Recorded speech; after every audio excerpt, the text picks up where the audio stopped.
The media not only changed the way you act, also the way you think. Take two celebrities. One unfollows the other.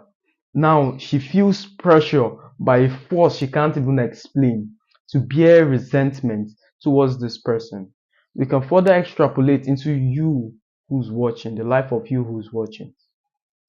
When a friend unfollows, instantly you bear resentment towards this person because you have a negative connotations associated with that action. He didn't have to call you names, he didn't have to send you a text, but you instantly hate him. If an app has conditioned you to the extent that you now bear resentment physically, then that's the height of slavery. It's like anytime you saw the color red, you lost it. Imagine if you've been conditioned like a bull. Anytime you saw the color red, you were furious, you just lost it.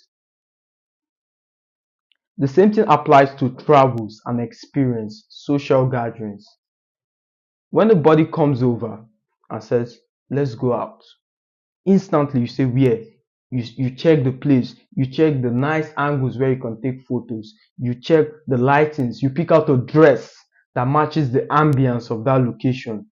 What social media has turned you into is a photo maniac. So you go to places not primarily for the experiences and the memories you make, but for the photos and pictures you take. I know photos is a way to encapsulate memories and archive them. That's another point. That's the argument against that, which we won't go into. But that's what social media has conditioned you into. In conjunction to that, for some time now, I've not been on WhatsApp. I've not been on the platform WhatsApp. As I returned to the platform, it's completely changed my behavior. Usually, when I get up, I would say my prayers, do my push ups before anything. Now, I get up, unlock my phone, click on the status icon, and scroll endlessly. Another example would be Snap. Say you're a Snapchatter, you post a story, someone replies to this story. Now you feel obliged to use a photo or a video of yourself to respond to that story.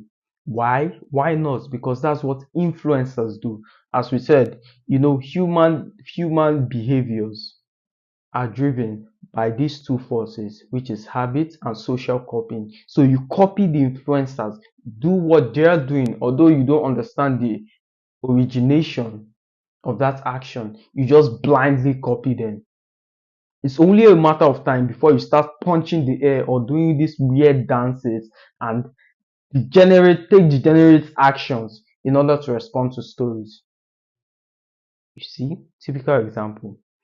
Users are not discerning enough to understand that these platforms hire psychologists, literally best minds of our generation, figuring out ways to addict you and keep you longer on their shit. It was this the CEO of Netflix said, even my competition is sleep. So they're constantly figuring out ways to keep you longer on this platform, which leads to the third thing. Your attention span has significantly decreased. Let's test it.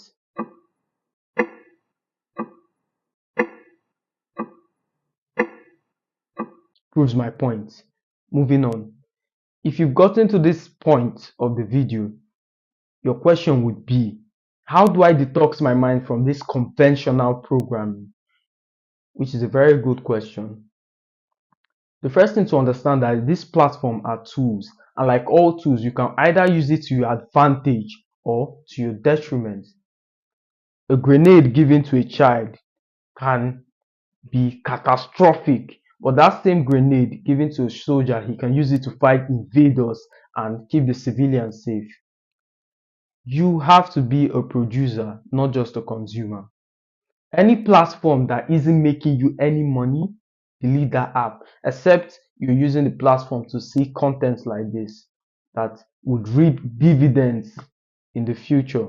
Delete it. Detox your mind from the slave programming. Social media has completely altered your behavior. You think in a certain way. You want certain things. You desire certain things that you wouldn't desire in the absence of social media. We are getting to the generation, we are the last generation which spent their childhood without a phone. We are the last one. So, my friends, it's very sad, but I'll see you in the next one. Appreciate you all for listening.